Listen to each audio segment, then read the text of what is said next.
Hey everyone, thank you for tuning in. In today's video, I'm going to show you how to convert a tiny, messy garage into a beautiful cinematic documentary interview shot. I will cover all the lights and settings I use in order to achieve this look. So make sure you watch the whole video and that you are subscribed to NANLITE's channel. Let's start. First things first, I want to have maximum depth in my shot.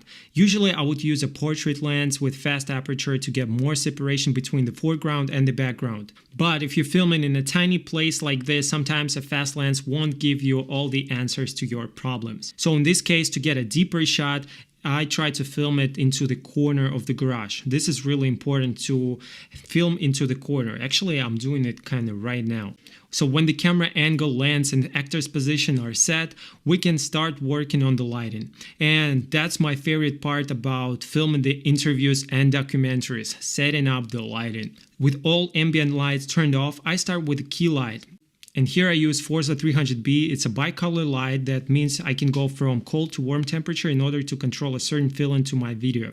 So I can simulate sunlight if necessary, or as in our case, I can have more neutral temperature to get better looking skin tones. In this case, I used Forza 300B in pair with 90cm softbox. It allows me to have a softer highlights roll off and smoother, more pleasing look. Then on this side of the face, I use white construction styrofoam panels to bounce the light onto the shadow part of the face.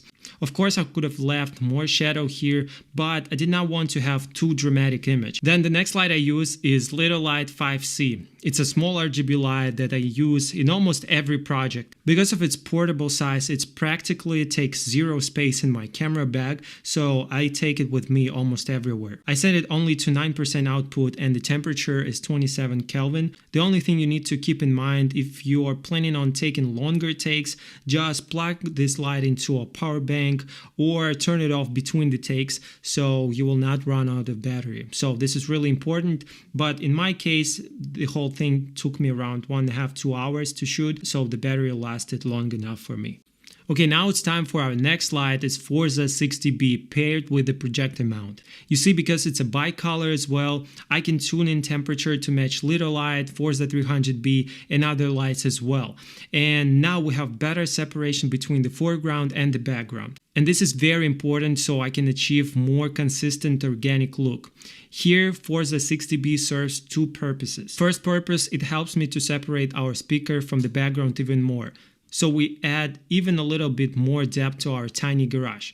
And second purpose it serves, you see the tools behind him? Yeah, now you can see them and they help us to tell the story about our main character even better.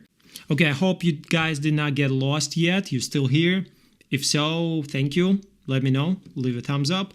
And let's go on with our next light, which is one of my favorite lights. Mixpanel 150. You see, even though now we added warm light here, warm temperatures there, the lighting looks very random. We need something to blend the whole image together better, because right now it just looks a little bit out of place. And for this exactly, I'm going to use one of my favorite lights, Mixpanel 150. The amazing feature of this light is that you can switch from hard to soft light, and in this particular shot I'm using hard light, so I get more shadows in the background, which allow me to add even more texture to the image, therefore making my image more interesting. Now the image looks more organic and the exposure levels are more even compared to what it was before. And this is one of the most important tricks here, that I need to convince the viewer that the lighting I'm using, it was just all there. It's always there in his workshop. We're not using any artificial light sources. You know, his tiny messy garage, his workshop, always looks that cinematic. We did not use any artificial light sources. This is really important, and Mixpanel 150, because of its small footprint, I can just fit it in the back and it will not get in the frame, and it just helps me to blend everything together better. Now it's time for the most important light in our scene, Fotostudio 6C Mark II. You might be wondering, why is it the most important light, Steven? Well, let me tell you something. Well, you see, all lighting has to be motivated. You can't just lit the background with any lights you want. Well, obviously you can, but in our case, if we want to achieve organic cinematic lighting, then we need to justify these warm lights in the background. And where do they come from? Yeah, exactly, from our Fotostudio. Because even though it seems not important, but I can assure you, if we place this light right here, subconsciously now the viewer feels that all these warm lights in the background are coming from this pivot tube. And the whole image now feels more complete, it feels more cinematic, just like a professional documentary interview shot has to feel like. And this is it. Thank you so much for watching. If you have any questions about the lighting or this video, just drop them down in the comment section and I'll see you next time. Bye bye.